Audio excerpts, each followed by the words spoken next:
अपने समाज के अध्यक्ष हैं वेदांश आशी। बहुत बहुत स्वागत है आप सभी का। ये हमारा पहला सेशन है जो कि नीट के विद्यार्थियों के लिए है। और ठीक है, अभी थोड़ी संख्या कम है, बट मेरे ख्याल से सभी को इसके द्वारा हेल्प मिलेगी। और हम एक ये नए तरीके का इनिशिएटिव स्टार्ट कर रहे हैं जहाँ पे हम आप जैसे प्रियांशी जो कि ऑलरेडी मेडिकल कॉलेज में पढ़ रही है, उन्होंने नीट क्लियर करी है, तो उनके जैसे छात्रों से अन्य छात्रों को मार्गदर्शन मिल जाए। तो बहुत बहुत स्वागत है प्रियांशी आपका। और सबसे पहले तो आपकी सफलता के लिए आपको बहुत बहुत बधाइयाँ। और धन्यवाद आपने जो समय निकाला हम सब के लिए। और बस आप अपना परिचय दीजिए सब लोगों को थोड़ा सा। जय हटकेश्वर। मैं प्रियांशी गुप्ता खरगोन शहर से हूँ। मेरे पिताजी का नाम है प्रवीण गुप्ता, जो कि एक गवर्नमेंट टीचर है, और मेरी माता का नाम है अंबिका गुप्ता, जो कि बिजनेस वुमन है। रही बात मेरी नीट की जर्नी की, तो मेरी जो फर्स्ट अटेम्प्ट मैंने दिया था वो 2020 में दिया था, जो कि मैंने 12वीं कक्षा के साथ दिया था।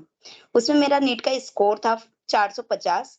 फिर मैंने जो सेकेंड अटेम्प्ट मेरा दिया था 2021 में दिया था, जिसमें मेरा नीट का स्कोर था 578, जिसमें मेरी ऑल इंडिया रैंक थी 29,493, और मेरी जो स्टेट रैंक थी वो थी 589। तो जो मेरे सबसे पहले तो मेरी जो जर्नी थी कि नीट की जर्नी की मेरी कैसे स्टार्ट हुई, तो जो कि मेरा जो 21 वाला जब मैंने दी थी नीट की एग्जाम, तो उस टाइम लॉकडाउन चल रहा था, तो कोई से भी ऑफलाइन कोचिंग इंस्टीट्यूट्स वगैरह तो अवेलेबल नहीं थे। तो फिर मैंने ऑनलाइन अपना अनअकैडमी का प्लेटफॉर्म ज्वाइन करा था, क्योंकि उस टाइम पे भी मतलब बहुत सारे एलियन आकाश वगैरह के भी रहते थे। बट फिर मैंने सोचा कि इतने अभी अपन अनअकैडमी का करके देखते हैं उसमें कैसा क्या है। तो जरूरी नहीं रहता कि बड़े बड़े इंस्टीट्यूट हो गए तभी आपका सिलेक्शन हो। अगर आपने कोई सा भी, अगर केवल आपको उसमें ये चाहिए कि टीचर आपको केवल एक गाइडेंस प्रोवाइड करे, है ना। तो गाइडेंस आपको चाहिए तो आप किसी भी इंस्टीट्यूट का ले सकते हो। उसके बाद मेन इंपॉर्टेंट ये रहता है कि आप उस पर क्वेश्चन प्रैक्टिस कितने कर रहे हो, आपकी इफर्ट्स कितनी लगा रहे हो। तो फिर उसके बाद मैंने अपने जो जर्नी स्टार्ट करी थी, उसके बाद मैं प्रॉपर जो क्लासेस वगैरह रहती थी वो चलती थी। उसके अलावा जब जैसे ही मेरा जो भी टॉपिक खत्म होता था, मैं उसके उसके उसी टाइम पे मतलब उसके जो उससे रिलेटेड जितने भी क्वेश्चंस वगैरह थे, जितने भी एमसीक्यूज वगैरह थे, मैं सॉल्व कर लेती थी। ये तो ये रहा कि जब मेरा सिलेबस कंप्लीट होने तक का टाइम था तब का। जब मेरा सिलेबस खत्म हो गया, उसके बाद मेरा क्या शेड्यूल रहता था कि मेरा जो डेली मैं मतलब अपना करके रखती थी कि मेरे को क्या-क्या टॉपिक्स रिवाइज करना है, तो 1 दिन पहले ही मैं उसका क्या करती थी, टाइम टेबल बना लेती कि मेरे को ये टॉपिक्स कवर करना है, इतने-इतने टाइम में मेरे को ये वाला सब्जेक्ट के ये तो टॉपिक्स कवर करना है, इतने क्वेश्चंस करना है ना? फिर उसके जिसके टॉपिक्स का कवर करने के बाद और मेन इम्पोर्टेंट चीज़ होती कि अपनी क्वेश्चन प्रैक्टिस हम कितने कर रहे हैं। तो क्वेश्चन प्रैक्टिस तो बच्चे करते हैं, पर वो क्वेश्चन प्रैक्टिस टाइम के साथ करना रहता है कि टाइम जिसके आधे घंटे में मैं कितने क्वेश्चंस कर रही हूँ, 20 मिनट में मैं कितने क्वेश्चंस कर रही हूँ। मैं बायो के क्वेश्चंस में मतलब मेरे उस टाइम के हिसाब से ज़्यादा होना चाहिए, फिजिक्स, केमिस्ट्री में अगर थोड़ा टाइम ज़्यादा भी लगा रही हूँ तो चलता है। तो मेन होता है टाइम मैनेजमेंट के साथ आप क्वेश्चन प्रैक्टिस करो। तो वही और लास्ट में जो जिसके मॉक टेस्ट होते हैं, पूरे फुल लेंथ 180 का जो 180 क्वेश्चंस के होते हैं, जिसमें हमारे 90 क्वेश्चंस बायो के आते हैं, 45 क्वेश्चंस फिजिक्स के आते हैं और 45 क्वेश्चंस केमिस्ट्री के आते हैं। तो वो आप फुल लेंथ क्वेश्चन सॉल्व कर लेते हो। लास्ट में मैंने जो क्वेश्चन पेपर थे, वो approx 100 to 80 question paper solve करा था। अब वो क्वेश्चन पेपर्स जो ऑनलाइन होते हैं, वो ऑनलाइन तो अपन कर देते हैं, तो पर उसको क्वेश्चन पेपर्स को हमने ओएमआर पे सॉल्व करना चाहिए। ओएमआर पे क्यों करना चाहिए? क्योंकि जो मेन नीट का एग्जाम होगा, वो तो पेन पेपर बेस्ड होगा ना, उसमें ओएमआर करना पड़ेगा। तो हम लोग क्या करते हैं कि टाइम मैनेजमेंट ऐसा कर लेते हैं कि मैं आधे 45 मिनट में बायो खत्म कर लूँगा, फिर फिजिक्स में 1.5 घंटे में खत्म कर लूँगा, 30 मिनट्स 40 मिनट्स में मैं केमिस्ट्री कर लूँगा, है ना? ऐसे 180 मिनट्स का अपन पूरा कर लेते हैं। पर वहाँ पे जो ओएमआर फिलिंग में हमको जो टाइम लेते हैं, हम उसको तो काउंट नहीं करते कि ओएमआर फिलिंग में हमको 20 मिनट लगते हैं। तो इसमें क्या होता है कि हमको ऐसा लगता है कि पेपर तो मुझे पूरा आता था, पेपर पूरा आता था, लेकिन मेरे को टाइम कम पड़ गया। टाइम क्यों कम पड़ गया? क्योंकि हमने टाइम के साथ प्रैक्टिस नहीं करी। क्वेश्चन प्रैक्टिस तो करी, लेकिन हमने टाइम के साथ नहीं करा था। जब हम उसको टाइम मैनेजमेंट के साथ हम ओएमआर पे करते हैं, तो उसमें हमको पता भी चलता है कि कभी-कभी क्या होता है कि हमने क्वेश्चन सही का सॉल्व करा है, ओएमआर फिलिंग में गड़बड़ी हो जाती थी। कि कभी डबल टिक एक ही पे कर दिया, कभी एक मिस हो गया हमारा। तो जब हम बार-बार ओएमआर पे क्वेश्चन प्रैक्टिस करते हैं, तो उसमें क्या होता है कि अगर हमारी थोड़ी मिस्टेक भी होती है, तो वो सारी मिस्टेक अभी हमारी जो प्रिपरेशन हम कर रहे हैं, तब हो जाएगा। जब मैं नीट का एग्ज़ाम देंगे, तब वो मिस्टेक्स हमारे से वापस रिपीट नहीं होगी। तो यही मेरी जर्नी थी। बहुत अच्छा प्रियांशी, आपने बहुत अच्छा बताया, जिसमें आपने बताया कि मतलब एग्जाम में हमारी जो एग्जाम टेम्परामेंट बहुत मैटर करता है। ये बात सही है कि प्रिपरेशन बहुत बच्चे कर लेते हैं, बट मेन खेल जो है एग्जाम टेम्परामेंट का होता है वहाँ पर। तो जैसे ऑनलाइन तो आपने मतलब क्वेश्चन शीट, आप क्वेश्चन जो टेस्ट सीरीज होते थे वो तो आप देते ही थे, लेकिन जो एक एग्जाम हुँ। हॉल में जाते हैं आप, और वहां पे जो टेंशन क्रिएट होता है, कई बार ऐसा होता है बच्चों के साथ कि उनको सब कुछ आता होता है, लेकिन उसके बावजूद भी वो वहां पे परफॉर्म नहीं कर पाते हैं। तो उसके लिए आप क्या सजेस्ट करेंगे? तो उसका कारण यही रहता है कि क्या रहता है कि हम जो क्वेश्चन प्रैक्टिस करते हैं, वहाँ पे क्या है एग्ज़ाम का प्रेशर एक तो वही रहता है कि एक तो 1 साल में अभी निकालना है, वरना इस बार नहीं हुआ, तो अगली बार क्या करेंगे? तो एक वो प्रेशर भी रहता है। फिर एक ये रहता है कि भई मैंने साल भर मेहनत करी है, इन 3 घंटों पे टिकी हुई है, तो अब क्या? तो उसमें हमारा ये है कि अगर हम क्वेश्चन प्रैक्टिस एक तो टाइम के साथ करेंगे, तो ऑब्वियसली जो एक वो टाइम वाला हमारा टेंशन रहता है, वो ऐसे ही दूर हो जाएगा। कि उसका प्रेशर नहीं रहेगा कि भई अब मेरा इतना और अगर जब अपन क्वेश्चन वहाँ पर मेन एग्ज़ाम में भी दे रहे, तो ये है कि मेन अपना को इतना देखना है कि भई अगर कोई से क्वेश्चन में ज़्यादा टाइम लग रहा, कि 1 मिनट से ज़्यादा मेरे को भई इसमें मेरा फिज़िक्स का क्वेश्चन है, 1 मिनट में सॉल्व होना चाहिए, पर 1 मिनट से ज़्यादा टाइम हो रहा है, तो हमने उस क्वेश्चन को उसी समय छोड़ दो और नेक्स्ट क्वेश्चन पे आ जाओ। बाद में टाइम बचेगा तो उसमें मतलब बहुत सारे बच्चे यही गलती करते हैं कि अगर वो एक क्वेश्चन है तो वो एक ही क्वेश्चन को करने में लगे, उसके चक्कर में जो क्वेश्चन्स आते हैं वो क्वेश्चन्स छूट जाते। तो पहले जो क्वेश्चन्स हमको आ रहे हैं, जो सबसे पहले अगर हमको बायो आता है, तो बायो सबसे पहले अटेंड कर लो। जितने क्वेश्चन्स उसके आते हैं वो कर लो। फिर उसके बाद केमिस्ट्री कर लो और फिजिक्स जिसकी बहुत लेंथी होता है, तो उसमें सॉल्यूशंस वगैरह तो मेरे हिसाब से सबसे पहले बायो से स्टार्ट करना चाहिए। फिर केमिस्ट्री करना चाहिए और फिर फिजिक्स लास्ट में करना चाहिए ताकि न्यूमेरिकल्स वगैरह उसमें अगर करने में टाइम भी लगे, तो हमारा जो थ्योरेटिकल पोर्शन वाला जो बायो है, वो हमारा कंप्लीटेड रहेगा। अच्छा, बहुत बहुत धन्यवाद। अच्छा, एक प्रश्न मेरे मन में था, क्योंकि मैंने आपको प्रिपरेशन करते हुए भी देखा है।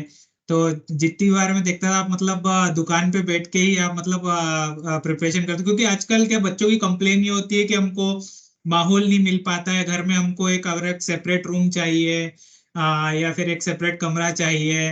तो एक ये हमेशा एक बच्चों की कंप्लेन माहौल से रिलेटेड रहती है, लेकिन मैंने आपको देखा है कि आप जो है, आप दुकान पर मतलब घर पे भी मदर का सहयोग करते थे, और आप वहीं बैठ के पढ़ाई करते थे, जबकि एक मेन रोड पे आपकी दुकान है और वहां पे शोर शराबा भी होता है। परंतु मैंने देखा कि आपको उस चीज ने कभी डिस्ट्रैक्ट नहीं करा, और मतलब मैंने आप में कभी वो फीलिंग नहीं देखी कि यार मुझे एक स्पेस नहीं मिल पा रही है। तो इस इसके प्रति आपका क्या नजरिया है? क्योंकि बहुत सारे बच्चों की कंप्लेन रह जाती है कि यार हमें माहौल नहीं मिला। माहौल की बात मतलब अब मैं जिसकी शॉप पे बैठते थे, एक तो सबसे पहले अपना फ़ोकस जो रहता है कि नहीं मुझे तो करना ही है। इस साल में तो करना ही है, अब नेक्स्ट चांस देना नहीं है। तो एक वो भी रहता है कि नहीं यार इस बार हो गया तो हो गया वरना नहीं, तो फिर वही फ़ोकस तो बनाना भी पड़ता है। उसके अलावा फिर हम पेरेंट्स को भी देखते हैं कि भई मेरे पेरेंट्स इतनी मेहनत कर रहे हैं, ये कर रहे हैं, तो मेरा इतना तो एफर्ट्स देना बनता ही है कि उनको इतना तो मैं गिफ्ट दूँ। कि वो मतलब अपने बच्चों से क्या चाहते हैं। तो बस इतना ही चाहते हैं कि बस वो एक अच्छे मुकाम पर पहुँच जाए। तो बस वही मेरे दिमाग में रहता था कि नहीं अपने पेरेंट्स इतनी मेहनत कर रहे हैं तो ऑब्वियसली अपन ने भी 100% अपना देना चाहिए। तो सारे जो डिस्ट्रैक्शंस थे, अब उसमें यही रहता है कि आपका फ़ोकस कितना है। अब मतलब वही तो रहता है कि अगर आप ऑफलाइन कोचिंग करते हैं और मतलब बहुत से बच्चे बोलते हैं कि हम ऑफलाइन करें कि ऑनलाइन करें। तो ये है कि अगर आपका फ़ोकस आपके घर में बन जाता है, अच्छे से अगर आप फ़ोकस होके कर लेते हो, तो आप ऑनलाइन भी कर सकते हो। और ये कि आपको जब तक दूसरों का माहौल नहीं मिलेगा मतलब दूसरा बच्चा पढ़ रहा है तब तक मैं नहीं पढ़ूँगा। तो फिर उसमें ऑफ़लाइन ज़्यादा बेटर रहता है कि वहाँ पे क्या रहता है कि दूसरा पढ़ता है तो अपने को ये मन में आ जाता है कि नहीं यार ये पढ़ रहा है तो मुझे भी पढ़ना ही है। तो ये कि अगर आपका फ़ोकस है, तो फिर ऑनलाइन और ऑफ़लाइन कोई इतना मैटर भी नहीं करता है। अच्छा, जैसे आपने फर्स्ट अटेम्प्ट दिया था तो आप मतलब कॉन्फिडेंट थे कि मेरा हो जाएगा, क्योंकि नीट काफी टफ एग्जाम है और सिलेक्शन रेट भी बहुत कम है। तो आप मतलब कॉन्फिडेंट थे उस तरह से कि नहीं मेरा हो जाएगा बिल्कुल सिलेक्शन, या आपने कुछ सेकंड ऑप्शन सिलेक्ट करके रखा था, ऐसा कुछ मन में इस टाइप का?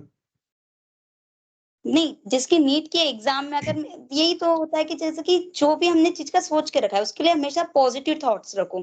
मेरा हमेशा अगर कोई पूछता भी था ना कि काय की प्रिपरेशन कर रही है, तो मैंने कहा नीट की प्रिपरेशन कर रही हूँ, तो बोले हो जाएगा। तो मैं यही बोलती थी हाँ हो जाएगा, क्योंकि जो चीज अभी तक हमने दी नहीं है, पेपर लिखा नहीं, उससे पहले हम क्यों बोले कि हम नहीं होगा। नेगेटिव थॉट्स उसके लिए सोचना ही नहीं है। तो मेरा हमेशा पॉजिटिविटी रहती कि नहीं, इतना तो कॉन्फिडेंट थी कि हाँ मैंने अगर पढ़ा है तो होगा, मैंने मेहनत करी है तो होगा ही। बहुत बढ़िया, बहुत बढ़िया। तो वेदांश, आपको कुछ क्वेश्चन है? तो आप यस सर। सर मैं क्वेश्चन पूछ सकता हूँ दीदी से? हाँ हाँ हाँ, बिल्कुल बिल्कुल पूछिए, ये हाँ। सेशन आपके ही लिए है, ठीक है। तो दीदी मैंने मतलब बहुत सारे बच्चों से सुना है कि आपको नीट क्लियर करना है तो 16-16 घंटे पढ़ना पड़ेगा, और मतलब सब अपना पूरा मतलब 16 घंटे तो पढ़ाई होना ही कम से कम। तो ये क्या सही है दीदी? नहीं, 16 घंटे वो ये रहता है कि आप टॉपिक डिवाइड कर लो कि आज मेरे को ये टॉपिक करना ही है। तो अगर वो आपका टॉपिक अगर आधे घंटे में हो जाता है अच्छे से, तो वो आप उस हिसाब से चलो। अब कोई-कोई से बच्चे रहते हैं कि अब वो टॉपिक करने में भी टाइम लगता है ना? या फिर ऐसा भी कुछ कोई रहता है कि 16 घंटे पढ़ने का रहता है, वो एक ही टॉपिक को 3 घंटे तक पढ़ रहे, तो वो भी काम का नहीं रहता है ना। तो वो टॉपिक वाइज़ चलना चाहिए, भले टाइम वाइज़ मत चलो, टॉपिक वाइज़ चलो कि आज मेरे को फिजिक्स का ये टॉपिक के इतने क्वेश्चन्स करना है। तो उस हिसाब से तुम्हारे जितने टाइम में हो रहा है उतने टाइम में कर लो। ठीक है दीदी। दीदी मुझे एक क्वेश्चन था कि आपने 12th के साथ नीट की तैयारी की थी क्या? 12th के साथ मैंने नीट की प्रिपरेशन नहीं करी थी, क्योंकि 12th का टाइम पे मेरा ऐसा था कि अभी मुझे नीट देना ही नहीं है। पर वो लास्ट टाइम पे ऐसा था कि नहीं, एक बार फॉर्म भर के मतलब एक चांस के लिए देख के देखते हैं कि भाई क्या होता है, कैसे स्कोर आता है। तो वो फिर मैंने दे के देखा था। बाकी मेरी जो मेन प्रिपरेशन थी वो तो मैंने फिर ड्रॉप ईयर में ही ली थी। दीदी आप ऑनलाइन क्लासेस देखते थे तो क्लास के बाद आप कितने आवर स्टडी करते थे, मतलब? क्लास के बाद मैंने वही कहा ना, जिसके जिस दिन जो टॉपिक हुआ, जब मेरा प्रिपरेशन कर रही थी, तो जब मेरा जिसके आज मेरा टॉपिक हुआ, जिसकी फर्स्ट वही यूनिट एंड डायमेंशन मेरा टॉपिक से, तो उससे रिलेटेड जितने क्वेश्चंस थे, मैं वो चाहती थी कि एक-एक टॉपिक के एक-एक, दो-दो क्वेश्चन तो एटलीस्ट मैं सॉल्व कर लूँ, ताकि वो टॉपिक मेरा अच्छे से स्ट्रॉन्ग हो जाए।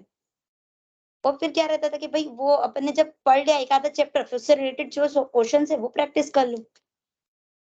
अच्छा दीदी, पर कभी आपको ऐसा डिस्ट्रैक्शन फील नहीं हुआ था नीट की प्रिपरेशन करते टाइम? डिस्ट्रैक्शन तो होते हैं, जैसे आप अगर घर वाले कहीं बाहर जा रहे हैं, तो अपने को भी लगता है कि यार अपन भी चलते ये। तो उस टाइम पे वही है कि अपने को फिर फोकस बना के रखना पड़ता है कि नहीं यार, 1 साल है, 1 साल अगर मैं नहीं भी जाऊँगी, तो कोई तब भारी नुकसान नहीं हो जाएगा। अब एक बार सिलेक्शन हो गया, फिर तो एक बार नीट में गो कॉलेज मिल गया, उसके बाद तो यहाँ पे बहुत एन्जॉयमेंट भी होता है, सब कुछ मिलता ही है।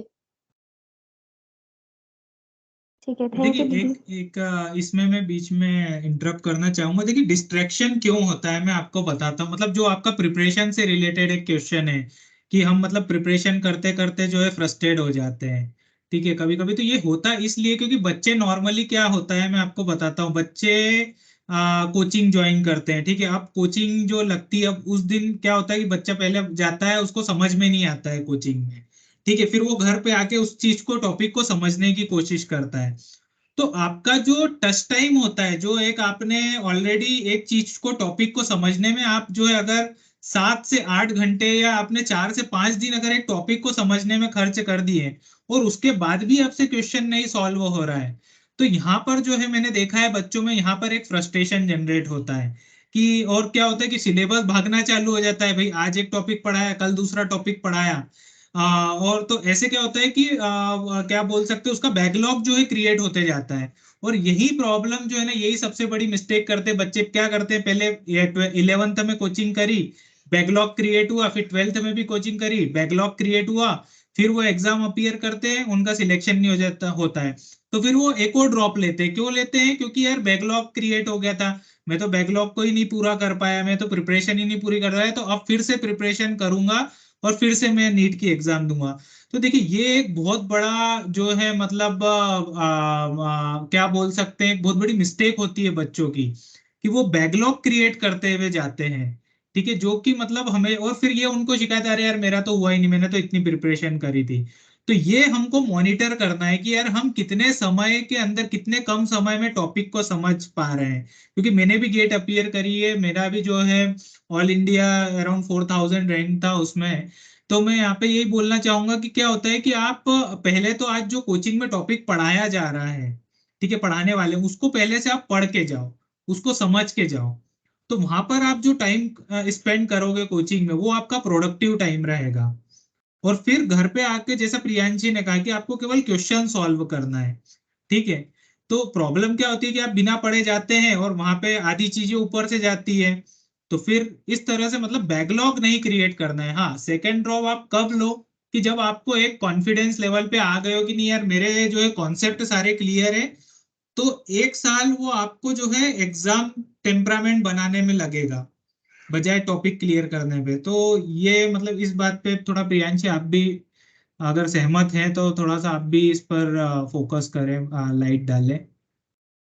हाँ हाँ, मतलब सही बात है ये कि अगर आपको, अगर वो टॉपिक को आप पहले पढ़ के जाते हो तो आपको पता रहता है कि थोड़ा बहुत उसमें कि क्या क्या समझने में भी आसानी रहती है कि क्या क्या पॉइंट्स आएंगे, है ना। तो उस हिसाब से थोड़ा बहुत पढ़ के जा सकते हैं।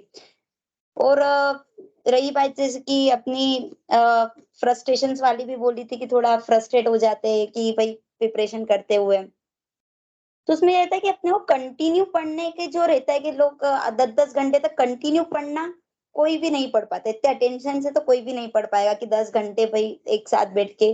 तो उसमें ये था कि प्रॉपर ब्रेक भी लेते। मैं जब रहती थी तो मेरा ये रहता था कि हाँ यार, शाम को 7 बजे, 7 से 7:30 बजे तो मैं बैडमिंटन खेलना है।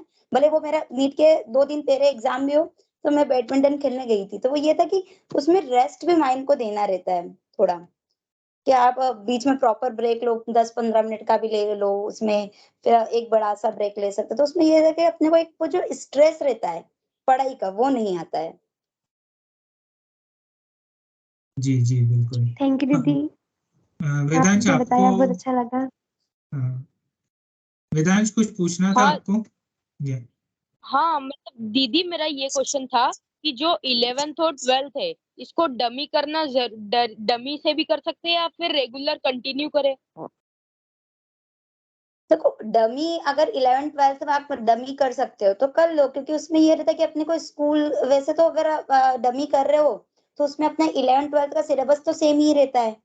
तो मेरे हिसाब से डमी करना ज्यादा अच्छा रहता है, क्योंकि उसमें तुम पूरा ही फोकस अपनी नीट पे ही करोगे, क्योंकि नीट का सिलेबस वही है जो 11th-12th में आप आने वाला है। तो उस हिसाब से डमी अगर कर सकते हो तो कर लो। वरना रेगुलर में भी ये रहता है कि रेगुलर में ये रहता है कि अपना 5-6 घंटे क्या रहता है कि वो स्कूल टाइमिंग में चले जाता है। फिर आके स्कूल का भी मतलब करना रहता है ये। तो उस हिसाब से अपने नीट की प्रिपरेशन को जो टाइम देना चाहिए, वो कम दे पाते अपन। हाँ, तो दीदी इसमें डमी लेने से कोई लॉस तो नहीं अपना? देखो, 11th-12th का जो सिलेबस है वो तो वही आने वाला है जो नीट का सिलेबस है। और नीट में तो और भी अपन ज्यादा डिटेल रहता है। पर ये रहता है कि थोड़ा सा मतलब जो जिसके एग्जाम आ रही है, अपनी 11th-12th की बोर्ड एग्जाम जब आ रही है, तो उसमें ये रहता है कि अपने को थोड़ा थ्योरेटिकल लिखना रहता है। तो अपन 1 महीने पहले से अपन देख लो कि भाई मेरी एग्जाम आने वाली है 1 महीने पहले, तो अपन वो लिखने की प्रैक्टिस डालो। अब इसमें क्या करते अपन एमसीक्यू प्रैक्टिस करते, तो अपने को एमसीक्यू की आदत रहती है। तो वो जो डिटेल लिखने वाला रहता है वो अपन इतनी अपनी वो आदत छूट जाती है। तो वो यही रहता है कि अगर आप 11th-12th डमी ले रहे हो, तो उसमें 1 महीने पहले जिसके अपना जो बोर्ड एग्जाम आ रहा है, तो उससे पहले अपन उसको जो पेपर लिखने की जो प्रैक्टिस होती है वो चालू कर दो। हाँ ठीक है दीदी। तो वो अपने को उसका नॉलेज अच्छे से रहेगा ना। बाकी चीज तो वही आना है कि फिजिक्स के वही जो न्यूमेरिकल्स है वही इसमें भी आएंगे, और उसमें तो और अपने को ज्यादा नॉलेज रहेगा नीट की प्रिपरेशन अपन करते। तो ये तो और इजी हो जाएगा 11th-12th तो आप लोगों के लिए। हाँ दीदी। और कुछ? अच्छा प्रियांशी, आपने एक छोटा सा पीपीटी प्रिपेयर करा है बच्चों के लिए, तो मैं अपना स्क्रीन शेयर करता हूँ, है ना। आप उसे बताइए। ठीक है। अ, देखो। आपको दिख रहा है हाँ मेरा हाँ हाँ। हाँ, दिख रहा है। तो यही है कि सबसे पहले तो हमें सिलेबस पता होना चाहिए कि हम अगर नीट की प्रिपरेशन कर रहे हैं तो क्या क्या सिलेबस है। हमारा 11th-12th का सिलेबस आता है फिजिक्स, केमिस्ट्री, बायोलॉजी, है ना। अब इसमें भी मेन हमारा फोकस कैसे रहता है कि फिजिक्स के लिए हमारा जो पढ़ने का तरीका थोड़ा अलग होता है, केमिस्ट्री के लिए हम अलग तरीके से पढ़ते हैं, बायोलॉजी के लिए अलग से पढ़ते हैं। जैसे बायोलॉजी के लिए हमको केवल और केवल एनसीईआरटी को छोड़ के किसी दूसरी बुक को पकड़ना ही नहीं है, केवल एनसीईआरटी को। और एनसीईआरटी को ऐसे पढ़ना है कि अगर कोई नींद में भी पूछे कि भाई एनिमल किंगडम के इसका एग्जांपल बताओ, एनिमल किंगडम का ये कैरेक्टर बताओ, प्लांट किंगडम का ये क्लासिफिकेशन वगैरह, तो एकदम टिप्स पे रहता है 11th-12th। तो बायोलॉजी तो ऐसा रहता है कि आप उसमें 350 आउट ऑफ 350 स्कोर कर सकते हो। पर ये है कि अपना कि केवल एनसीईआरटी के अलावा कोई कॉलेज का कोई अपना कोचिंग इंस्टीट्यूट का कोई मॉड्यूल वगैरह भी अगर बायोलॉजी के लिए नहीं करोगे ना, चल जाएगा। एनसीईआरटी बहुत सफिशिएंट है। पर ये है कि क्वेश्चन एमसीक्यू प्रैक्टिस ज्यादा से ज्यादा करो। तो मैंने जिसकी एक नीट प्रिप की टेस्ट सीरीज ली थी, जो नीट प्रिप टेस्ट सीरीज होती है ना, वो पूरी अपनी एनसीईआरटी बेस्ड रहती है। तो उसका ऐसा था कि उस टाइम पे वो 2000 रुपीज की थी। बाद में जिसके अगर आपका गवर्नमेंट में सिलेक्शन हो जाता है तो 2000 रुपीज भी रिफंड मिल जाते हैं। तो वो टेस्ट सीरीज बहुत अच्छी थी, उसमें पूरे टोटल मतलब एनसीईआरटी की लाइन से क्वेश्चंस बने रहते हैं। तो वो भी अगर ज्वाइन करना चाहो तो कर सकते हो। बाकी जिसकी फिजिक्स का रहता है तो फिजिक्स में एनसीईआरटी क्वेश्चंस तो करना ही रहता है, उसके अलावा अपने को अपने एक्स्ट्रा एफर्ट्स डालना पड़ता है, एक्स्ट्रा क्वेश्चन सॉल्व करना पड़ता है। तो इसमें अपने को एनसीईआरटी के बाहर से भी मतलब एनसीईआरटी के बाहर नहीं होता, टॉपिक तो एनसीईआरटी के ही रहेंगे, पर उसके बेसिस पे जो क्वेश्चंस रहते हैं वो हमको एनसीईआरटी के अलावा भी करना पड़ता है। जिसके हमारे जो भी आपने कोचिंग इंस्टीट्यूट के जो मॉड्यूल्स वगैरह उसको सॉल्व कर लो, या फिर जो टेस्ट सीरीज वगैरह अगर लिए वो सॉल्व कर लो, या फिर कोई बुक्स वगैरह जिसके डीसी पांडे, एससी वर्मा वगैरह रहती है, उससे क्वेश्चन सॉल्व कर सकते हो। और जो केमिस्ट्री रहता है इसमें अपना क्या होता है कि मिक्सअप रहता है। इसमें क्या रहता है कि हमारा जो फिजिकल केमिस्ट्री है, फिजिकल केमिस्ट्री फिजिक्स के जैसा रहता है कि हमको इसमें न्यूमेरिकल प्रैक्टिस करना है। तो इसमें हमको एनसीईआरटी में से तो मतलब अपन देख लो कंसेप्ट वगैरह, और क्वेश्चन सॉल्व करने के लिए हम दूसरे मॉड्यूल वगैरह को फॉलो कर सकते हैं। अपना जो ऑर्गेनिक केमिस्ट्री रहता है इसमें जो रिएक्शंस होती है, तो रिएक्शंस जो एनसीईआरटी में दी है वो सफिशिएंट है। बाकी क्वेश्चन प्रैक्टिस आप कहीं से भी कर सकते हो। बाकी पर जिससे कि फिजिकल केमिस्ट्री की बात आती है हमारी, तो फिजिकल केमिस्ट्री पूरा बायोलॉजी जैसा है कि आपको फिजिकल केमिस्ट्री बिल्कुल एनसीईआरटी को छोड़ के कहीं से नहीं पढ़ना है। एनसीईआरटी से ही आपको मतलब क्वेश्चन प्रैक्टिस भी एनसीईआरटी बेस्ड ही करना है। और उसमें अगर कर लिया तुमने तो बस उससे बाहर क्वेश्चन नहीं जाएगा फिजिकल केमिस्ट्री में। तो बाकी जो अपना ये फिजिकल केमिस्ट्री नहीं में अपना है ना। हेलो। हाँ हाँ हाँ प्रियांशी, आ रही है आवाज आपकी। नेक्स्ट स्लाइड हाँ जी। हाँ, अब जिसके अब सबसे फिर हमको पैटर्न के बारे में पता होना चाहिए कि पेन पेपर बेस्ड होता है, 3 आवर्स का एग्जाम होता है, और टोटल 180 क्वेश्चंस आते हैं फिजिक्स, केमिस्ट्री, बायोलॉजी के। उसमें एक क्वेश्चन अगर हमने करेक्ट करा है तो 4 मार्क्स मिलेंगे। अगर एक क्वेश्चन हमने इनकरेक्ट करा है तो -1 होता है। तो ये हमको इसलिए पता होना चाहिए। और जब हम रूम मतलब अपने घर पे भी अगर हम कोई ऐसा मॉक टेस्ट दे रहे, तो बिल्कुल हमने एग्जाम जैसा इन्वायरमेंट बना के कि प्रॉपर 3 घंटे का टाइम कराए, 3 घंटे में हम कह देंगे कि भाई इसमें कोई डिस्ट्रक्शन नहीं। पेरेंट्स को भी कह दो कि भाई 3 घंटे हम कोई काम वाम भी नहीं करेंगे, इसमें मेरा टेस्ट पेपर चलेगा, 3 घंटे भर के रखो। 180 क्वेश्चन जो है वो लो प्रॉपर। उसमें अपना जैसे अपन 45 क्वेश्चन बायोलॉजी को लो, 90 क्वेश्चन बायोलॉजी के लो, 45 क्वेश्चन फिजिक्स के लो, 45 क्वेश्चन केमिस्ट्री के लो, और प्रॉपर वो 3 घंटे का टाइमिंग दो। उसके बाद अपनी उसको अपना पेपर देने के बाद उसको एनालिसिस करो। नेक्स्ट स्लाइड करेंगे।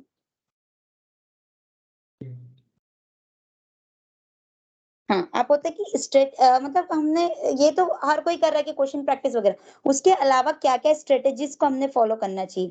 तो वो है कि सबसे पहले तो हमने स्टडी मटेरियल जिसके मैंने बताया कि बायोलॉजी है, तो बायोलॉजी के लिए बच्चे क्या करते हैं कि कोई ये एलन के मॉड्यूल से बायो पढ़ रहे, ये पढ़ रहे, वो डीप में पढ़ रहे, इतना डीप में आने वाला ही नहीं है।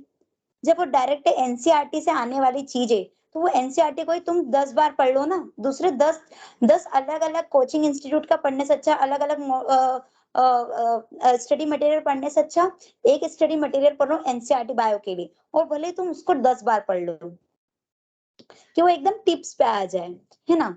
और प्रिपेयर डेली टाइम टेबल, मतलब ये है कि अगर आप एक दिन रात से पहले ही, मैंने जिसकी मैं बताया था कि मैं एक दिन पहले ही कर लेती थी कि मेरे को 2 घंटे मेरे को फिजिक्स के ये टॉपिक्स करना है, फिर उसके बाद मेरा इतने बजे मैं खाना वगैरह खा लूंगी, फिर वापस मेरे को इतनी बजे पढ़ने बैठना है। तो ये रहता है टाइम टेबल बनाने से क्या हमारे माइंड में क्लियर रहता है कि भाई क्या क्या टॉपिक्स मेरे को करना है, आज का मेरा शेड्यूल क्या है। तो उसमें हमारा टाइम वेस्ट नहीं होता है कि भाई हमको कभी कभी तो ऐसा ही रहता है कि भाई फिजिक्स पढ़े, केमिस्ट्री पढ़े कि बायो पढ़े। तो अगर तुम्हारा पहले से टाइम टेबल रेडी रहेगा तो ये रहता है कि 100% भले हम उस चीज को फॉलो नहीं कर पाए पर एटलीस्ट 80% तो उस चीज को फॉलो कर पाएंगे टाइम टेबल को। इसलिए फिर हमें कि टारगेट सेट करके रखो। तो टारगेट ये है कि हम हफ्ते का कर सकते हैं कि इस हफ्ते में मुझे मेरे इतने चैप्टर्स करना है कंप्लीट, तो उस हिसाब से टारगेट सेट करके रखो। फिर daily question practice with timing, वही है कि टाइम के साथ जो क्वेश्चन प्रैक्टिस है वो करना हमेशा टाइम के साथ ही है, ताकि हमको मतलब टाइम मैनेजमेंट करना आ जाएगा। जैसे अगर हम क्वेश्चन प्रैक्टिस करेंगे तो इसमें क्या रहता है कि हम क्वेश्चंस तो सॉल्व कर रहे हैं पर एक क्वेश्चन को ही करने में 10 मिनट लगा रहे हैं, तो वो कोई काम का नहीं रहता है। टाइम के साथ करोगे तो ज्यादा बेनिफिशियल होगा वो। We solve all previous year questions, ये कि एग्जाम से पहले क्वेश्चन सबसे पहले हमने प्रीवियस ईयर जितने भी अभी तक नीट के जितने भी पेपर हो चुके वो सारे previous year question papers solve करना है। ये तो अब ये थी कि प्रिपरेशन जर्नी अपनी चल रही है। अब एक बार जब हमारा सिलेबस खत्म हो गया है, सारा हमारा जो टॉपिक्स वगैरह खत्म हो गए, तब हमको रिवीजन कैसे करना है। तो रिवीजन में ये नहीं है कि हम मतलब सारे सारे टॉपिक्स जो हमारे हैं वो हम वापस से उसको पूरा पढ़ना वापस चालू कर दिया है। तो इसमें क्या रहता है कि वो अगर आपका एक टॉपिक है यूनिट डायमेंशन, उसमें कुछ टॉपिक तो ऐसे होंगे जो आपके बहुत स्ट्रॉन्ग है और कुछ टॉपिक्स ऐसे होंगे वीक होंगे, है ना। अब अगर हम प्रॉपर पूरे कोई वापस पढ़ेंगे तो इसमें क्या होगा कि भाई स्ट्रॉन्ग टॉपिक तो और स्ट्रॉन्ग हो जाएगा, पर जो वीक टॉपिक है वो तो हमारा मतलब इतना उसको जितना हमको टाइम ज्यादा देना चाहिए उतना नहीं दे पाएंगे। तो ये हमको कैसे पता चलेगा कि कौन सा टॉपिक हमारा वीक है, कौन सा टॉपिक स्ट्रॉन्ग है। तो ये हमको है कि मॉक टेस्ट देंगे। तो मॉक टेस्ट तो देना है, उसके बाद उसका मेन होता है एनालिसिस। एनालिसिस क्यों इंपॉर्टेंट होता है कि हमने भाई 3 घंटे बैठ के वो पेपर दे दिया, तो वहां पे आप दे के खत्म नहीं हो गया। उसके बाद क्या होता है कि मैं खुद अपना जो एक पेपर देती थी उसको मेरे को एनालिसिस करने में पूरा 1 दिन लग जाता था, क्योंकि वो 1 दिन में क्या करती थी, मैं केवल उस पेपर को ये नहीं देखती थी कि मेरे कितने क्वेश्चन सही गए कितने गलत गए, केवल उसको देख के मेरे कितने मार्क्स आ गए और भाई हो गया खत्म। उसके बाद मैं ये देखती थी मेरा फिजिक्स का ये क्वेश्चन गलत है तो ये कौन से टॉपिक का है, मैं उसी समय उस टॉपिक को देखती थी कि भाई इसको मार्क करो, ताकि वो क्वेश्चन अगर नेक्स्ट बार अगर किसी पेपर में आता है नेक्स्ट टाइम तो वो मेरा गलत नहीं हो। तो इसके लिए एनालिसिस बहुत इंपॉर्टेंट होती है। भले एक पेपर को 1 दिन में एक पेपर दो, एक पेपर को देने एनालिसिस प्रॉपरली उसकी करो कि 1 दिन लग रहा तो 1 दिन में उसकी एनालिसिस करो प्रॉपर एक एक क्वेश्चन को, और उसी समय उसको हम मार्क कर लेंगे कि भाई इसमें, और उसी टाइम हम उसको जो डाउट है उसको क्लियर कर लोगे। और वर्किंग ऑन वीकर एरिया, वही कि उससे हमको वीक एरिया पता चल जाएगा कि कौन कौन से टॉपिक हमारे वीक है। जब हम क्वेश्चन प्रैक्टिस करेंगे तो उसी टॉपिक को हमको पढ़ना पड़ेगा। ऐसा है कि सारे के उस चैप्टर को पूरा का पूरा पढ़ने की जरूरत नहीं रहेगी। जी जी बिल्कुल। देखिए यहाँ पर मैं एक बहुत महत्वपूर्ण बात आप बच्चों को बताना चाहता हूँ कि देखिए हर एक चीज एक पैटर्न को फॉलो करती है, ठीक है। और कोई भी एग्जाम हो उसमें 75% जो चीजें होती है किसी भी एग्जाम में वो सिलेबस चीजें जो है रिपीट ही होती है। मतलब जिन टॉपिक्स मतलब 75% जो टॉपिक होते हैं वो रिपीटेटिव होते हैं, ठीक है। तो वो मतलब समझना बहुत जरूरी है। मतलब क्वेश्चन हमें प्रीवियस पेपर पे इसीलिए ज्यादा ध्यान देना चाहिए क्योंकि उससे आपको एक पैटर्न पता चल जाएगा। तो हर पेपर में हर साल जो है कुछ टॉपिक जो है रिपीटेटिव होते हैं। और कोई सी भी एग्जाम आप उठा लीजिए, बड़ी से बड़ी यूपीएससी से उठा लीजिए, कैट, इवन नीट या गेट जो भी है, तो 75% जो सिलेबस रहता है वो रिपीटेटिव रहता है। मतलब उसी टॉपिक से जो है क्वेश्चन आएगा आपका, और बस पैटर्न उस क्वेश्चन का चेंज हो जाएगा लेकिन टॉपिक वही रहते हैं। तो ये बहुत महत्वपूर्ण है कि मतलब आप ये भी देखें कि कौन सा क्वेश्चन जो है रिपीटेटिव है, पर वो क्वेश्चन नहीं रिपोर्ट होगा, पर हाँ उसी टॉपिक से क्वेश्चन के आने की संभावना 75% होती है। तो सबसे पहले महत्वपूर्ण यही है कि जो सबसे पहला पॉइंट बताया प्रियांशी ने कि focus on important study material. ठीक है, तो मतलब इम्पोर्टेंट क्वेश्चन कौन से हुए जो हर साल जो है रिपीटेटिव होते हैं, तो उन टॉपिक्स को आप सबसे पहले प्रिपेयर करिए। तो मतलब मेरा एक वही सजेशन है कि जो आपके पहले 2 साल है, जो आप 11th-12th में प्रिपरेशन कर रहे हो, तो फोकस अपॉन इम्पोर्टेंट टॉपिक्स, और फिर जब आप एग्जाम दोगे तो आपको पता चलेगा कि कितनी अच्छी आपकी एग्जाम पे कमांड है, आपकी पढ़ाई पे आपकी कितनी अच्छी कमांड बन पाई है। तो सबसे पहले वो ये कि इंपॉर्टेंट चीजों को, जो रिपीटेटिव चीजें हैं, जो रिपीटेटिव टॉपिक्स है, उन पर आप पहले सबसे पहले अच्छी कमांड बनाएं। ठीक है, नेक्स्ट स्लाइड पे मैं जाता हूँ। हाँ, अब ये कि प्रिपरेशन के वक्त हमको मतलब क्या क्या चीजें करना चाहिए और क्या क्या चीजें नहीं करना चाहिए, है ना। तो सॉल्व लॉट ऑफ न्यूमेरिकल्स जितने हो सकते उतने सॉल्व करो, क्योंकि इसमें क्या होता है कि हम जिसके आप है तो जनरल वाले, तो इसमें रहता है कि बायोलॉजी में अगर हमने 350 स्कोर कर भी लिया है, तो हमको ये कि फिजिक्स में भी हमको स्कोर करना पड़ेगा, केवल बायोलॉजी से नहीं हो पाएगा। तो इसमें यही रहेगा कि अगर हम फिजिक्स के इतनी ज्यादा न्यूमेरिकल प्रैक्टिस कर लेंगे कि बहुत सारे क्वेश्चन ऐसे रहेंगे कि जो आपने न्यूमेरिकल प्रैक्टिस करी है उससे डायरेक्टली एग्जाम में आए। मेरा खुद का ऐसा हुआ था, जब मैंने पेपर दिया था तो मैंने डायरेक्ट मतलब मेरे पास लास्ट में टाइम नहीं था, तो 2-3 क्वेश्चन ऐसे थे कि वो मैंने केवल देख के, फिजिक्स के थे, फिजिक्स के क्वेश्चन मैंने अरे यार ये तो मैंने कल ही मतलब जो मैंने परसों नरसों ही पेपर करा था, सेम क्वेश्चन था, सेम वैल्यूज भी थी उसमें, तो मैंने बिना सॉल्व करे उस पर टिक लगा दिया। तो ये रहती कि अगर आपने बहुत अच्छी न्यूमेरिकल प्रैक्टिस कर रही है तो क्वेश्चंस रिपीट भी होंगे वही वाले, और वो जल्दी आपसे सॉल्व भी हो जाएंगे। फिर clear doubt at a time, मतलब अगर आपको कोई सा पढ़ते वक्त डाउट आ रहा है तो उसको उसी समय सॉल्व कर लो, क्योंकि वो क्या रहेगा, अगर उस समय सॉल्व हो जाएगा तो बाद में जब भी उससे रिलेटेड क्वेश्चन आएगा तो उसमें आपको प्रॉब्लम इतनी नहीं आएगी। फिर अब एग्जाम की प्रिपरेशन करते वक्त ऐसा है कि प्रॉपर खाना वगैरह जो हाइजीन वगैरह मेंटेन है वो करना है, प्रॉपर खाना, ऐसा है नहीं है कि भाई खाना ही नहीं खा रहे, पढ़ाई में ही लगे, तो खाना वगैरह भी खाना है प्रॉपर। हाँ, यहाँ टेक पर प्रॉपर। मैं आपको रोकना चाहूंगा। देखिए, यही एक बहुत बड़ा फैक्टर होता है कि बच्चे जो बाहर रहते हैं, ठीक है, वो इन चीजों पर ध्यान नहीं दे पाते हैं। ठीक है, देखिए, सबसे पहले सेल्फ मैनेजमेंट बहुत जरूरी है। ठीक है, मेरे साथ भी जो बच्चे गेट की प्रिपरेशन के लिए गए थे, तो मैंने देखा वो जो है मतलब खाने पर बहुत कम ध्यान देते थे कि ठीक है यार, कुछ भी खा लिया, बेग समोसा, तो बेग समोसा खा लिया या फास्ट फूड खा लिया, जैसे ही भूख लगी फिर वापस पढ़ने बैठ गए। तो देखिए, यहाँ पर सबसे महत्वपूर्ण चीज है कि आपका माइंड जो चल रहा है वो आपके पेट से कनेक्टेड है। ठीक है, तो हाँ आप जो पेट में डाल रहे हो वही चीज प्रोटीन बन के आपके माइंड को मिल रही है। तो आप अगर फ्रेश फूड खाते हो, हाइजीनिक फूड खाते हो, जो या हेल्दी डाइट लेते हो, तो उसी तरह का न्यूट्रिशन आपके माइंड तक पहुंचेगा। ठीक है, तो आपका माइंड भी तरोताजा रहेगा। अगर आप बासी खाना खाओगे या खाना समय पे नहीं, जैसे बहुत सारे बच्चे मेरे साथ भी होते थे, तो वो खाना टाइम पे नहीं खाते थे, टाइम बे टाइम रात को पढ़ रहे हैं, 12-2-3 बजे तक पढ़ाई करे, फिर खाना खा के सो गए। तो ये क्या है कि अगर आप सेल्फ मैनेजमेंट एक बहुत बड़ा इंपॉर्टेंट फैक्टर होता है, तो अगर आप खुद को मैनेज कर पा रहे हैं तो आप एग्जाम की स्ट्रेटेजी को भी अच्छे से मैनेज कर पाएंगे। तो ये एक बहुत बड़ा फैक्टर होता है कि आप खाने पर, अपनी डाइट पर थोड़ा सा, जैसे प्रियांशी ने बोला कि थोड़ा एक्सरसाइज भी करना जरूरी है, वो डेली आधा घंटा पौन घंटा बैडमिंटन खेलती थी। तो ये सब क्या है, आपके ब्रेन को नरिशमेंट देता है। ठीक है, तो ये आप महत्वपूर्ण बिंदु है जिस पर आप सभी को ध्यान रखना है। ठीक है, माइंड जितना ज्यादा फ्रेश होगा आप उतना ज्यादा प्रोडक्टिव काम करोगे। ठीक है, तो मतलब कोई 14 घंटे या 16-18 घंटे पढ़ने की जरूरत नहीं है। अगर आप 10 घंटे में प्रोडक्टिव काम कर रहे हैं, प्रोडक्टिव पढ़ाई कर रहे हैं, so that is more than enough. या प्रियांशी को है।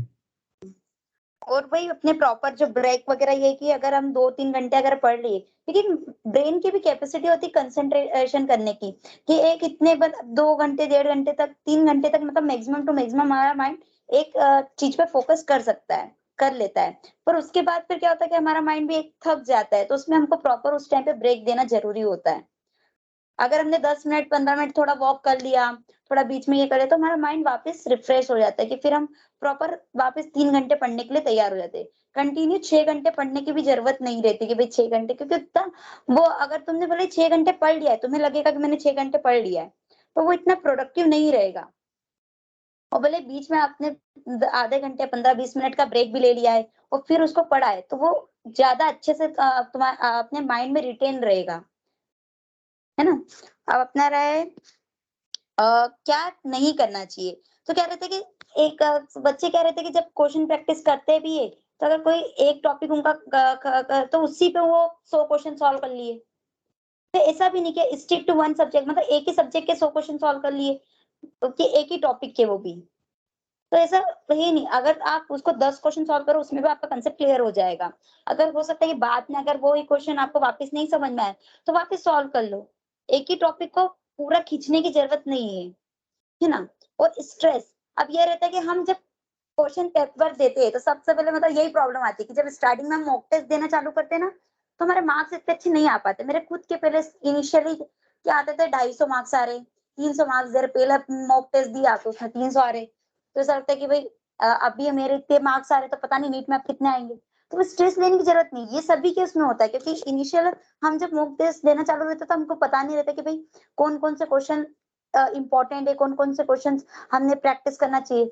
पर जैसे जैसे हम बार बार मॉक टेस्ट देते रहते हैं, बार बार पेपर देते अपन आप फुल लेंथ अपन 180 क्वेश्चंस का जब पेपर देते रहते, तो हमको आइडिया लग जाता है कि हाँ यार किस टाइप के क्वेश्चंस आते हैं, कि तो हमारा ऑटोमेटिक तो आपके जो मार्क्स रहेंगे वो इंक्रीज होते जाएंगे। अगर हमने 2-3 पेपर दिए उसके बाद ये हमारा अरे यार पेपर देने से क्या मतलब, मेरे तो मार्क्स कम ही होते जा रहे हैं, 250 ही नंबर आ रहे, 300 ही नंबर आ रहे, तो स्ट्रेस लेने की जरूरत नहीं है। उसको आ रहे हैं, उसमें एनालिसिस करो क्या क्या वीक पॉइंट है, वो डेफिनेटली आपके मार्क्स इम्प्रूव ही होंगे। फिर उसके बाद हाँ, ये है कि पैनिक नहीं करना है, मार्क्स वगैरह इंक्रीज ऐसा कि भाई मेरे मार्क्स नहीं बढ़ रहे। कभी ऐसा रहता है कि मेरे 600 मार्क्स आ जाते, कोई से मॉक टेस्ट में ऐसा रहता है तो 600 आ गए, उसी के बाद अगर मैंने दूसरे दिन कोई सा मॉक टेस्ट दिया तो उसमें मेरे 400 ही मार्क्स आए। तो वो ये है कि भाई वो क्वेश्चन पे भी डिपेंड करता है, कि वो डिफिकल्टी लेवल पे भी डिपेंड करता है। हो सकता था कि जो जिसमें 400 नंबर आए वो डिफिकल्ट थोड़ा पेपर होगा, जिसमें आपके 600 नंबर आ गए वो थोड़ा सिंपल होगा। तो उसमें हमको इतना टेंशन लेने की जरूरत नहीं रहती है कि मेरे कम मार्क्स कैसे हो रहे हैं, मेरे तो बढ़ना चाहिए। तो ये है ना। दीदी सेम थिंग मेरे साथ हो रही है अभी, मतलब मैं 12th के साथ नीट की प्रिपरेशन कर रही हूँ, बट मेरा नंबर 250 तक हो रहे हैं अभी। हाँ, तो वही है ना कि अभी कितने आपने पेपर दिए होंगे, कितने दिए, अभी कितने क्वेश्चन आपने फुल लेंथ करे होंगे पेपर सॉल्व, फुल कितने लेंथ करे। तो नहीं कर पाती थी, कोई किसी टेस्ट में मुझे टाइम कम पड़ जाता था, किसी टेस्ट में मुझसे क्वेश्चन ना हो पाते थे फिजिक्स के, हाँ, तो इस वजह से। ये चीज अपनी कब होगी, जब अपन क्या करेंगे, टाइम के साथ क्वेश्चन प्रैक्टिस करेंगे। इसीलिए मैंने कहा था कि जब भी क्वेश्चन प्रैक्टिस करो ओएमआर पे करो। ओएमआर गूगल पे मिल जाएगी, उसकी बहुत सारी फोटो कॉपीज करवा लो और उस पे करो। क्योंकि उसमें क्या रहता है कि एग्जाम टाइम में अपने को इतना ज्यादा प्रेशर रहता है ना, कि अपने को सब कुछ आते हुए अपन ने अगर एक आपने सर्कल भी गलत डाल दिया, अगर एक क्वेश्चन मिस कर दिया 21 वाला, और आपने 21 पे 22 का मार्क कर दिया, और कंटिन्यू आपने वही क्वेश्चन आपने उसी हिसाब से मार्क करते चले गए, तो भले आपने पूरा पेपर सही करा है, पर वो एक क्वेश्चन स्किप करने की वजह से आपकी पूरी ओएमआर गलत भरा जाएगी, है ना। तो वो ठीक है मतलब ही नहीं दीदी। रहा उसका। तो वो क्या है कि जब क्वेश्चन प्रैक्टिस करो ओएमआर पे करो, ये बहुत इंपॉर्टेंट होता है, ताकि आपके जो मिस्टेक्स हो रही है आपको एक बार यहाँ ध्यान रहेगा कि हाँ भाई, अब मेरे को ध्यान रखना कि भाई ये 21 पे तो 21 पे ही करेंगे। तो ये अपन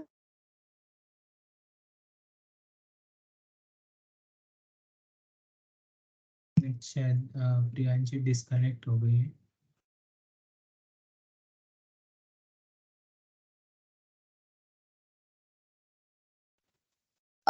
वेस्ट हो जाता है कि भाई 21। तो ये क्या रहेगा कि जब हम ओएमआर पे प्रैक्टिस करते रहते, तो ये चीज हमारे एकदम ब्रेन में फिट हो जाएगी कि हाँ भाई अब मेरे को ये मिस्टेक नहीं करना है, सर्कल पूरा प्रॉपरली भरना है, ये मिस्टेक्स वगैरह नहीं करना है ना।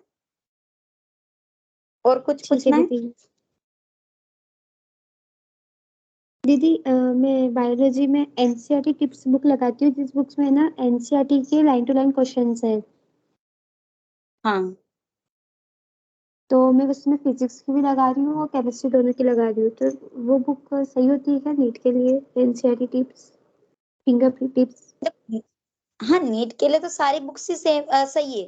पर ये है कि आप वो फिंगर टिप्स जो भी हमारी रहती है उसमें कितने क्वेश्चन होते होंगे, एक टॉपिक से रिलेटेड कितने क्वेश्चन होते होंगे, मतलब 25 से 30-40 क्वेश्चन होते होंगे। अब एक बार हमने वो फिंगर टिप्स तो खत्म कर ली, उसके बाद तो हमको और भी अभी क्वेश्चंस प्रैक्टिस करना है ना। तो अगर जिसकी मेन फिजिक्स के लिए अगर मेरे मानना हो तो एससी वर्मा, डीसी पांडे से भी क्वेश्चन लगाओ। डीसी पांडे नहीं तो एससी वर्मा भी ठीक रहती है, एससी वर्मा से भी थोड़े क्वेश्चन सॉल्व, क्योंकि उसमें क्या रहता है कि अपने फिंगर टिप्स में क्वेश्चंस तो आएंगे, वेराइटी ऑफ क्वेश्चंस भी आएंगे, पर जो नंबर ऑफ क्वेश्चन सॉल्व करना है वो नहीं हो पाते है ना। हाँ, तो उसमें टिप्स एक खत्म करके सबसे पहले अपने मैक्सिमम इनिशियल 100 क्वेश्चन होते हैं। करो। क्या? मैक्सिमम हर चैप्टर के 100 क्वेश्चन होते हैं। हाँ उसमें वेराइटी ऑफ क्वेश्चन होता है, बट नंबरिंग कम होती है क्वेश्चंस की। तो हाँ, मतलब जिसके आप ये है कि इनिशियली तो तुम जिसके टॉपिक तुम्हारा खत्म हुआ तो तुम ये फिंगर टिप से क्वेश्चन सॉल्व करके प्रैक्टिस कर सकते हो। पर जब एक बार तो ये मतलब बुक खत्म हो गई, अब क्या है, एक टॉपिक से 50 क्वेश्चन है, वो 50 क्वेश्चन सॉल्व कर लिए, तो वापिस उन क्वेश्चंस को तो नहीं सॉल्व करोगे ना। तो वो थोड़ा क्वेश्चन मतलब वेराइटी ऑफ क्वेश्चन दूसरी बुक के भी ले सकते हो। या फिर ये भी हो सकता है कि अगर थोड़ा टाइम ज्यादा हो गया है तो तुम यही क्वेश्चंस को डबल करो, वापस सॉल्व करो, पर ये कि थोड़ा इंटरवल के साथ सॉल्व कर लो, ठीक है दीदी। है ना।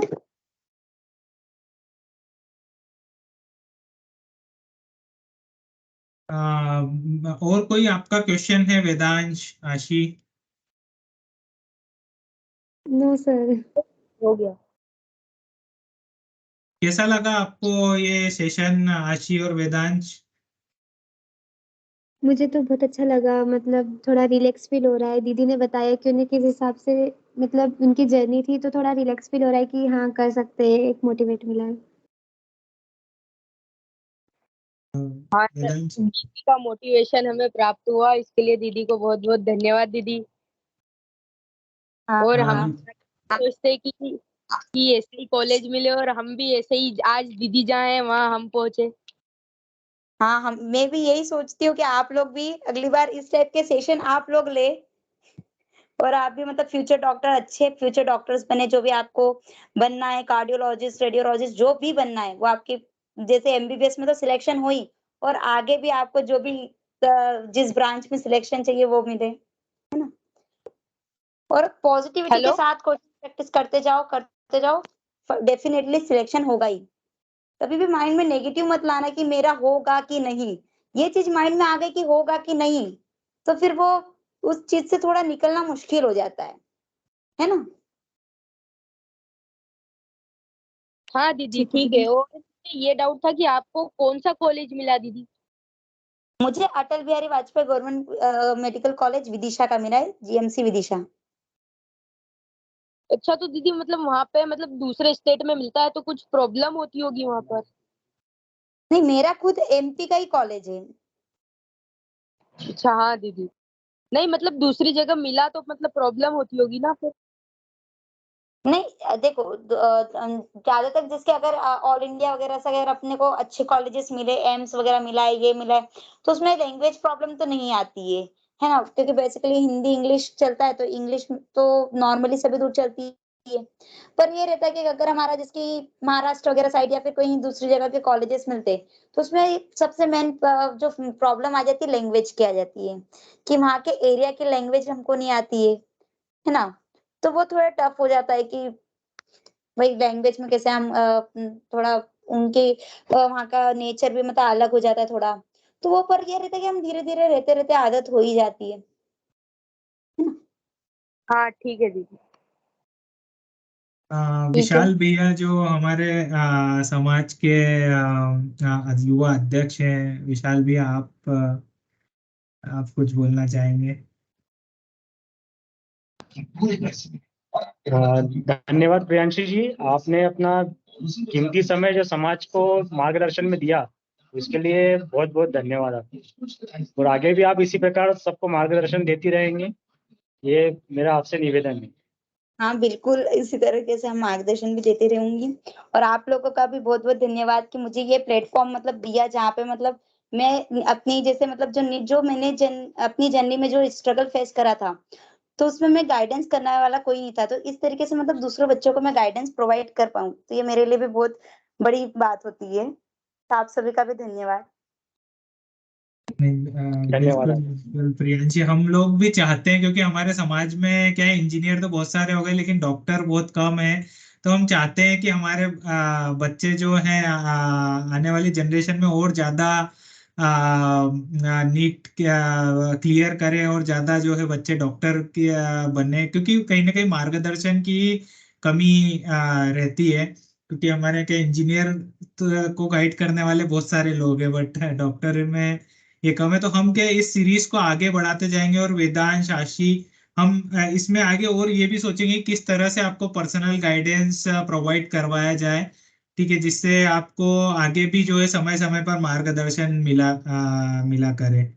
तो प्रियांशी, आगे भी आपके सहयोग की हमें बहुत बहुत आवश्यकता रहेगी। और बहुत ही अच्छा सेशन और बहुत इंफॉर्मेटिव सेशन रहा। क्योंकि ये हमारा पहला सेशन था तो शायद अटेंडी कम थे, लेकिन आगामी समय पे हम एक और सेशन आपका रखवाना चाहेंगे, अगर और भी उत्सुक बच्चे जो हैं आते हैं हमारे पास तो। और इन दो बच्चों को भी जिन्होंने अपना समय निकाल के ज्वाइन करा, तो उनको भी आगे आपका मार्गदर्शन मिलता रहे, यही हमारी आपसे अपेक्षा है।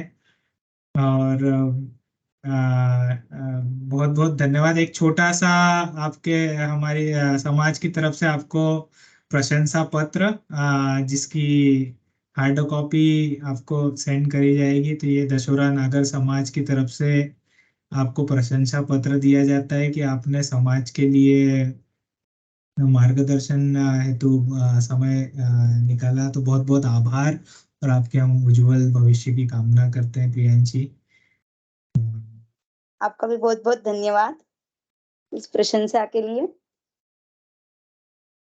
ठीक है, तो आज का हम सेशन यही खत्म करते हैं। विशाल भैया, प्रियांशी, वेदांश, आशी जी। बहुत बहुत आपको भी धन्यवाद धन्यवाद दीदी। मयंक जी। आपको भी धन्यवाद बहुत बहुत मयंक जी। थैंक आपके यू। मार्गदर्शन में ये काम चल रहा है। नहीं नहीं, देखिए ये सब प्रेरणा स्रोत आप ही हैं। और देखिए एक सूत्र से जो है हम सब बनते चले जाते हैं। तो शायद वही है, मूल में आप थे, अब उससे जो है प्रियांशी जुड़ी, और ये आगे बच्चे भी जुड़ते जाएंगे। ये श्रृंखला हमें यहाँ रोकनी नहीं है, ये आगे भी चलती जाएगी। तो आप सभी लोग सहयोग बनाए रखें, और मैं कोशिश करूंगा वेदांश, आशी, आपको किस तरह से आगे भी जो है गाइडेंस मिलता रहे। तो हम प्रोबेबली मैं एक बार प्रियांशी से बात करके जिस तरह जो भी तरीका हो पाएगा, हम आपको आगे भी गाइडेंस प्रोवाइड करते रहेंगे, है ना।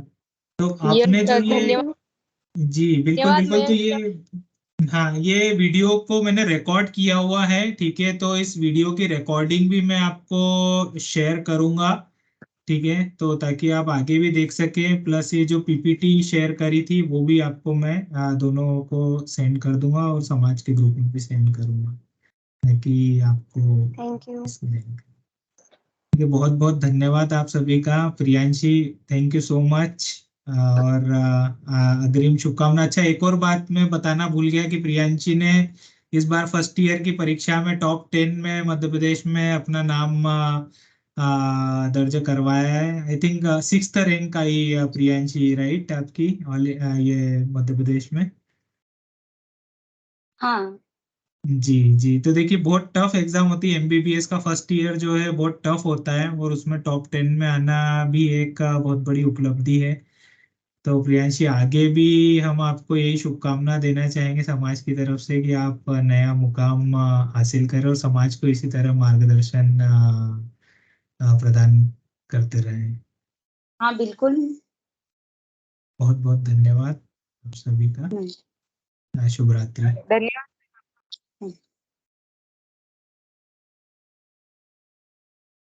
ठीक है, डिस्कनेक्ट कर।